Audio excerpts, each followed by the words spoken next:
মাত্র 2টা ডিম দিয়ে আজকে আপনাদের সাথে পারফেক্ট একটা ক্যারামেল পুডিংয়ের রেসিপি শেয়ার করব।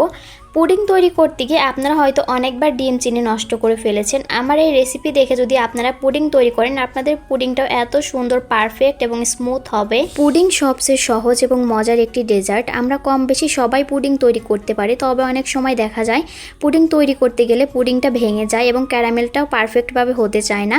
আজকে আপনাদের সাথে পারফেক্ট পুডিংয়ের রেসিপি শেয়ার করব।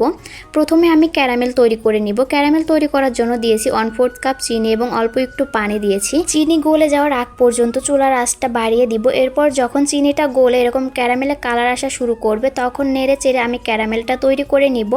আপনারা যেরকম কালার করতে চান ওই রকম হলেই নামিয়ে নেবেন। আমার ক্যারামেলটা তৈরি করা হয়ে গেছে। এখন আমি মোল্ডে ঢেলে ক্যারামেলটা সেট করে নিব। এই কাজটা খুব তাড়াতাড়ি করতে হবে, তা না হলে ক্যারামেলটা জমে যেতে পারে। আপনারা যদি এইভাবে ক্যারামেল তৈরি করেন তাহলে ক্যারামেলটা একদম পারফেক্ট হবে।